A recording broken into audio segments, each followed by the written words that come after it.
क्या आप या आपका परिवार का कोई सदस्य थायराइड के लिए लीवोथायरॉक्सिन की गोली ले रहा है? अगर हाँ, तो क्या आपको पता है कि ये दवा के साइड इफ़ेक्ट्स क्या क्या है? अगर नहीं, तो चलिए जानते हैं हम आज उसके बारे में। नमस्कार दर्शकों, स्वागत है आपका मेरे इस YouTube चैनल और मैं हूं आपकी होस्ट डॉक्टर तन्वी मयूर पटेल, एंडोक्राइनोलॉजिस्ट यानी कि हार्मोन विशेषज्ञ डॉक्टर, मुंबई से। इसके पिछले वाले वीडियो में हमने बात किया था कि थायराइड की गोली सही तरीके से कैसे लेनी है। अगर आपने उस वीडियो को नहीं देखा तो ऊपर आई बटन पे एक लिंक है, आप उस वीडियो को ज़रूर देख लीजिएगा।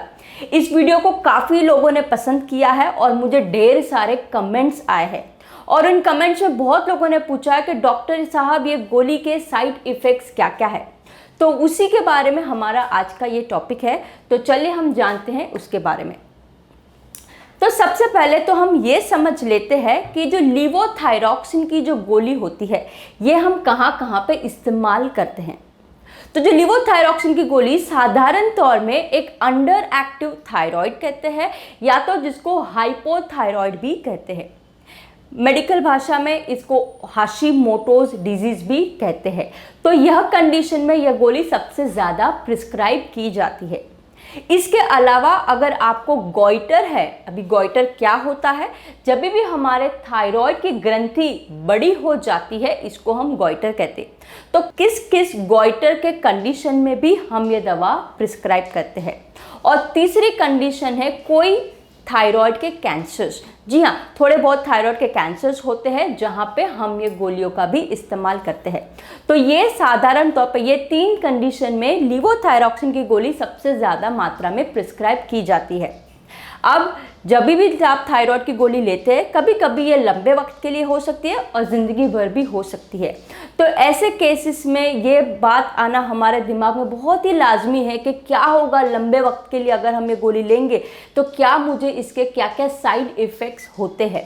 तो इसी के बारे में हम आज बात करेंगे क्योंकि लोगों के मन में बहुत डाउट्स है और बहुत सारी दुविधाएं हैं और वही दुविधाओं को आंसर करने के लिए ही हमारा ये आज का टॉपिक है।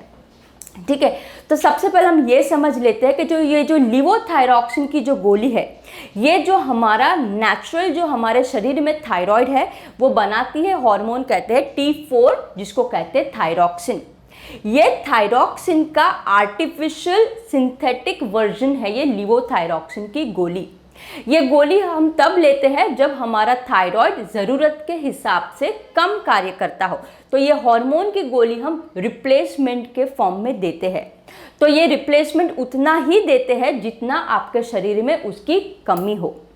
यह दवा के साइड इफ़ेक्ट्स आपको तभी ही होंगे अगर आप ज़रूरत से ज़्यादा ये दवा लेंगे। जी हाँ, ओवरडोज में ली जाती हुई दवा की वजह से मैक्सिमम साइड इफ़ेक्ट्स होते हैं। तो आपका सही डोज क्या है वो आपके डॉक्टर को ज़रूर पूछिएगा। और बाय द वे ये जो डोज जो होता है ये वक्त के साथ में, उम्र के साथ में, आपके वज़न के साथ में बदल जाता है। तो ज़रूरी नहीं है कि जो डोज आप 5 साल पहले ले रहे थे वही डोज आपका आज भी एप्लीकेबल हो। ठीक है, तो आप आपका डोज रेगुलरली चेक करवाते रहिएगा आपके डॉक्टर की सहायता के साथ में।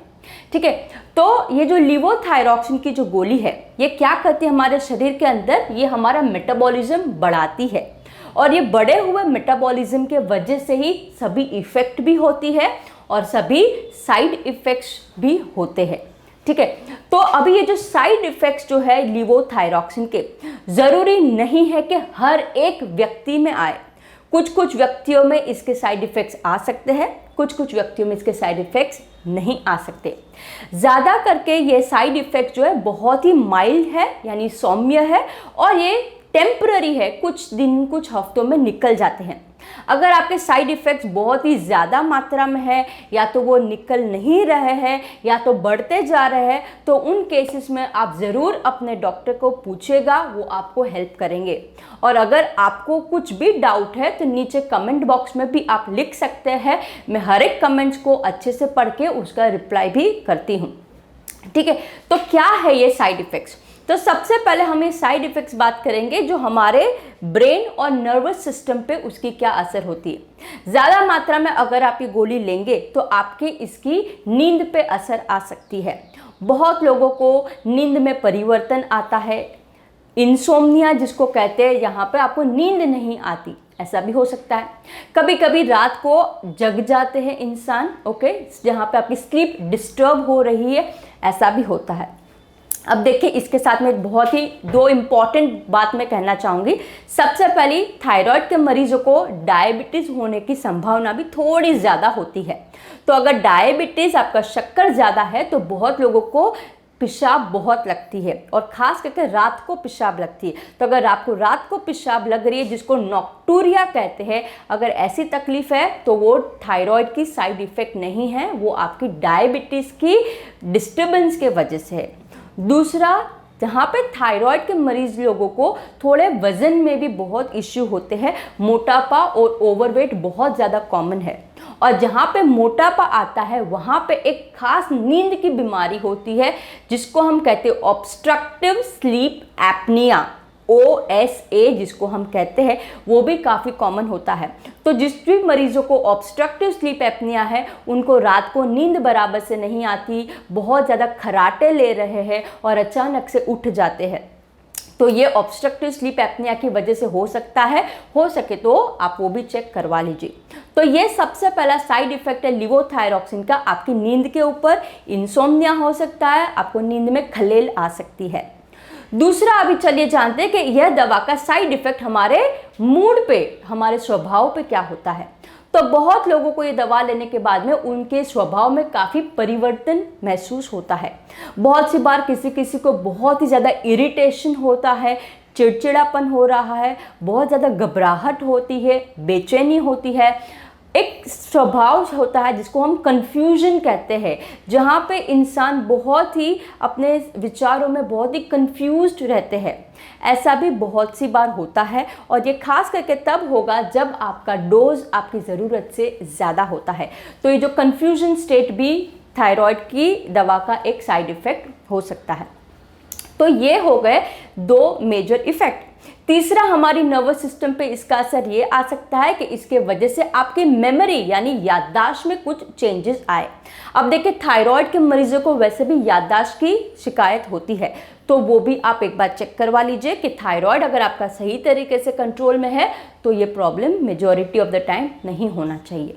ठीक है, अब चले बढ़ते दूसरे शरीर के ऐसे हिस्से की तरफ जहाँ पे इसके साइड इफ़ेक्ट ज़्यादा होते हैं, और वो है हमारा हार्ट। अभी हार्ट के जो साइड इफ़ेक्ट्स है ये most of the time mild होते हैं। अगर इसके दो बहुत ही खतरनाक जानलेवा भी साइड इफ़ेक्ट है, वो मैं आगे आपको बताती हूँ वो क्या है। तो साधारण तौर पर जो हार्ट के जो साइड इफ़ेक्ट है उसमें आपका जो हार्ट रेट है, जो आपकी जो दिल की धड़कन का जो रेट होता है, पल्स रेट जो होता है, वो बढ़ सकता है। कभी कभी बहुत लोगों का ब्लड प्रेशर भी बढ़ता है ये दवा लेने के बाद में। और कभी कभार यह दवा लेने के बाद में आपको एक अचानक से घबराहट जैसी हो सकती है और आपको ऐसा भी हो सके कि आपको आपके खुद के दिल की धड़कनें सुनाई दे, जिसको हम पाल्पिटेशन कहते हैं। तो ये भी कुछ साइड इफ़ेक्ट हो सकते हैं हार्ट कंडीशन पे। तीसरी इफ़ेक्ट आती है वो है हमारे पेट में, हमारे डाइजेस्टिव सिस्टम पे। तो डाइजेस्टिव सिस्टम में क्या होगा, क्योंकि ये दवा आप खा रहे हैं, इससे आपका मेटाबॉलिज्म बढ़ रहा है और मेटाबॉलिज्म बढ़ रहा है, इसके वजह से आपको भूख ज़्यादा लग सकती है। बहुत लोग कहते हैं डॉक्टर साहब ये दवा लेने के बाद में हमारी भूख बहुत खुल गई है, तो ऐसा हो सकता है। इसके बावजूद आपका वज़न कम होगा। जी हाँ, आप खाना ज़्यादा खा रहे हैं फिर भी वज़न कम हो रहा है क्योंकि आपका मेटाबॉलिज्म बहुत फास्ट हो गया। लेकिन एक बात का ख्याल रखिए, ये गोली आपका मोटापा कम करने की गोली नहीं है, क्योंकि यह दवा के कुछ मेजर साइड इफ़ेक्ट आपके हार्ट पे हो सकते हैं। इसलिए आप आपकी दवा उतना ही लीजिए जितना आपको ज़रूरत हो। ठीक है, तो डाइजेस्टिव सिस्टम में और क्या क्या हो सकता है। आप जो भी खाना खा रहे हैं वो बहुत ही ज़्यादा हजम हो जा रहा है।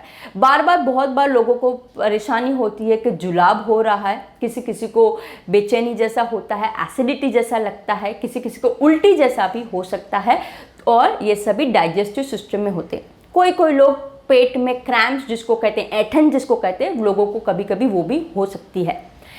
अब चले जानते हैं क्या होता है ये दवा का आड असर आपकी रिप्रोडक्टिव सिस्टम पे। ज़्यादा करके रिप्रोडक्टिव सिस्टम पे इसकी आड असर ज़्यादा नहीं होती है, मोस्ट ऑफ द टाइम ये अच्छी ही असर होती है। ये दवा के चेंज के बाद में आपके पीरियड, अगर आप महिला है तो आपके जो मासिक धर्म है पीरियड्स, उसमें आपको डिस्टर्बेंस आ सकता है और कभी कभी ये दवा का असर आपकी फर्टिलिटी यानी प्रजनन क्षमता पे भी हो सकता है। ठीक है, अब चले जानते हैं क्या होता है इसका असर हमारे हड्डियां और हमारी मसल्स यानी मांसपेशियों के ऊपर। तो यह दवा का ओवरडोज कभी कभी मांसपेशियों को गला देता है, जिसके वजह से लोगों को बहुत ज़्यादा मसल्स में पेन होता है, दर्द होता है, एक मांसपेशियों में थकावट लग रही है, अच्छा फील नहीं कर पा रहे, टायर्डनेस लग रहा है, सुस्तीपना लग रहा है, वो भी हो सकता है। अगर आपने ये दवा ज़्यादा मात्रा में ली तो आपके जो हड्डियां है वो गल सकती है और इसको कंडीशन को हम ऑस्टियोपोरोसिस कहते हैं, जहाँ पे आपकी हड्डियां बहुत ही ज़्यादा नरम हो जाती है और बहुत ही आसानी से टूट सकती है, जिसको हम फ्रेजाइल फ्रैक्चर भी कहते हैं या तो टेंशन फ्रैक्चर भी कहते हैं। ये ज़्यादा करके ऑस्टियोपोरोसिस की कंडीशन ज़्यादा करके पोस्ट मेनोपॉजल वुमेन यानी जो औरतें जिसका रजोन्य वृत्ति हो चुकी है, जिसके मासिक धर्म बंद हो चुके हैं, उन औरतों में यह प्रॉब्लम होने की संभावना सबसे ज़्यादा है। अब क्या होता है, जब तक आपके मासिक धर्म चल रहे हैं तब तक हमारे शरीर में एक हार्मोन होता है जिसका नाम है ईस्ट्रोजन। तो ये ईस्ट्रोजन हमारे हड्डियों के लिए बहुत ही इम्पॉर्टेंट है। जैसे ही आपके मासिक धर्म बंद हो चुके हैं, रजोन्य वृत्ति हो चुके, ईस्ट्रोजन की मात्रा कम हो जाती है और जिसके वजह से हड्डियां वैसे भी कमज़ोर होगी। और अगर उस कंडीशन में आप ज़्यादा मात्रा में अगर ये गोली लेते रहेंगे तो आपकी हड्डियां और कमज़ोर होगी और आपको और ऑस्टियोपोरोसिस होने के चांसेस ज़्यादा है। इसीलिए हम कहते हैं कि टाइम टू टाइम आप आपके थायराइड की रिपोर्ट करवाते रहिए और आपका डोज आपके डॉक्टर से कंसल्ट करते रहिए। ठीक है, अब चले जानते हैं कि इस दवा का आड़ असर हमारी चमड़ी के ऊपर क्या आता है। तो चमड़ी में बहुत लोगों को यह दवा लेने के बाद में अचानक से पसीना बहुत ज़्यादा आता है। कभी कभी लोगों को बहुत ज़्यादा हीट सेंसिटिविटी होती है, जहाँ पे आपने पंखा भी लगा दिया है, एसी भी लगा दिया, उसके बावजूद आपको बहुत गर्मी महसूस हो रही है। अचानक से गर्मी महसूस होना, जिसको हॉट फ्लैशेस कहते हैं, ऐसी भी समस्या हो सकती है। ये सभी समस्या अगेन पोस्ट मेनोपॉजल वुमेन औरतों को ज़्यादा होने के चांसेस है। बहुत सी बार ये दवा का ओवरडोज आपके बालों के लिए भी खराब हो सकता है। बहुत लोग कहते हैं हमारे बाल गिरते हैं, बाल झड़ते हैं, लेकिन देखिए बाल झड़ने के और गिरने के और भी बहुत सारे रीज़न हैं। प्रोटीन की कमी हो गई, आपके कोई न्यूट्रिशनल की डेफिशिएंसी हो गई, तो ये भी समस्या है। या तो आपको थायराइड कंट्रोल में नहीं है, आपको खून की कमी है, एनीमिया है, तो भी आपके बालों का झड़ना हो सकता है। तो वो भी आप ज़रूर चेक कर लीजिएगा। तो ये सभी कुछ ऐसी समस्या है जो साइड इफ़ेक्ट्स जो है वो यूजुअली माइल्ड टेम्पररी रहते हैं। अब चले जानते हैं दो ऐसे मेजर साइड इफ़ेक्ट जो कभी कभी जानलेवा भी साबित हो सकते हैं, और उसमें पहला है वो है हार्ट अटैक, जिसको हम मायोकार्डियल इन्फार्क्शन कहते हैं। अब यह ज़रूरी नहीं है कि यह समस्या आपको ये दवा के वजह से ही हो। वैसे भी थायराइड के मरीजों को हार्ट की प्रॉब्लम होने के चांसेस ज़्यादा होते हैं। तो यह कहना एक्चुअली में बहुत डिफ़िकल्ट है कि थायराइड की दवा की वजह से ये हो रहा है या आपको हार्ट का प्रॉब्लम के वजह से ऐसा हो रहा है। तो क्या होगा आपको अगर हार्ट अटैक आएंगे, क्या आपके सिम्टम्स है? अचानक से अगर आपको छाती में दर्द हो रहा है, आपके left side of the body में आपको दर्द हो रहा है, सांस लेने में दिक्कत हो रही है, आपको आपकी हार्ट रेट चेंज होती दिख रही हो, या तो आपका ब्लड प्रेशर बढ़ जाता है, इस सभी कंडीशन एक हार्ट अटैक की तरफ निर्देश कर सकता है। इस सिचुएशन में आप आपके डॉक्टर के पास तुरंत जाइए और उनसे सलाह लीजिए। वहाँ पे आपके डॉक्टर आपकी ईसीजी, एक जो ईसीजी की टेस्ट होती है वो करेंगे, हो सके तो वो ट्रोपोनिन वाली टेस्ट करेंगे जानने के लिए कि आपका ये हार्ट अटैक है या क्या है। ठीक है, और उसके बाद में आपकी दवाइयाँ भी चेंज हो जाएगी। दूसरी एक कंडीशन है जिसका नाम है हार्ट फेलियर। अब ज़्यादा करके हार्ट फेलियर की कंडीशन अचानक से नहीं आती है, इसको आने के लिए कुछ महीनों कुछ सालों भी लग जाते हैं, ये स्लो प्रोसेस होता है। तो हार्ट फेलियर में क्या होता है, तो हार्ट फेलियर में आपको बहुत ही ज़्यादा थकावट महसूस होती हो, आप थोड़ा भी चलेंगे आपकी सांसें फूल जा रही है, या तो फिर हो सकता है आपके पैरों में बहुत ज़्यादा सूजन है जिसको हम पीडल इडिमा कहते हैं। अचानक से आपको लगेगा कि आपका वज़न बढ़ चुका हो, आपके हार्ट रेट में चेंजेस आ सकते हैं, आपका ब्लड प्रेशर भी बढ़ सकता है। तो ये सभी कंडीशन हार्ट फेलियर की तरफ निर्देश करती है। अगेन आपको आपके डॉक्टर के पास जाना चाहिए, हो सके तो कार्डियोलॉजिस्ट जो हार्ट के स्पेशलिस्ट डॉक्टर है उनसे भी एक बार राय ले लीजिए। वो आपके हार्ट के रिलेटेड टेस्टिंग करवाएंगे जिसमें ईसीजी हो जाता है, फिर 2D एको होता है जो एक प्रकार का हार्ट का सोनोग्राफी का रिपोर्ट जैसा ही आप समझ लीजिए। फिर होता है स्ट्रेस टेस्ट होता है जहाँ पे आपको ट्रेडमिल के ऊपर चलना होता है। तो ऐसे कुछ टेस्टिंग आपके कार्डियोलॉजिस्ट डॉक्टर भी आपको एडवाइस कर सकते हैं और आपको उस प्रकार की दवाइयाँ भी प्रिस्क्राइब कर सकते हैं। तो ये तो हो गई दो ऐसी कंडीशन, दो ऐसी समस्या जो कभी कभी खतरनाक जानलेवा हो सकती है।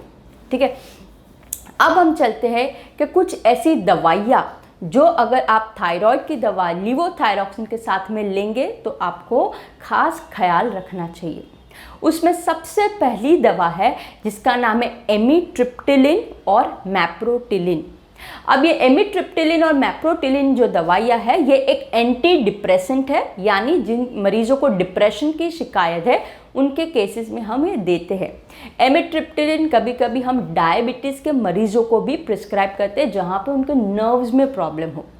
तो जब आप अगर ऐसी दवाइयाँ लेते हैं, साथ साथ अगर आप थायराइड की दवा लेते हैं तो आपके हार्ट के ऊपर उसकी असर आती है, आपका ब्लड प्रेशर चेंज हो सकता है। तो आप आपके डॉक्टर को ज़रूर पूछिएगा।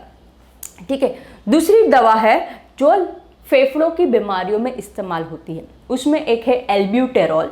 अब ये एल्ब्यूटेरॉल एक स्टेरॉइड नाम की दवा है, ये ज़्यादा करके हम अस्थमा के मरीज इस्तेमाल करते हैं और फेफड़ों की एक बीमारी है जिसको कहते हैं COPD यानी क्रॉनिक पल्मोनरी ऑब्स्ट्रक्टिव डिजीज़। ये एक फेफड़ों की बीमारी, वहाँ पे मरीज इस्तेमाल करते हैं। साथ ही साथ और एक दवा है जिसका नाम है नॉरएफेड्रिन और या तो सूडोएफेड्रिन। तो ये जो दवा जो है सूडोएफेड्रिन वाली जो दवा है, ये सूडोएफेड्रिन दवा बहुत ही साधारण कंपोजिशन है। जब भी किसी को सर्दी खांसी जुकाम होता है तो अभी ये जो दवाइयाँ मिलती है उसमें ये दवा काफ़ी कॉमनली होती है।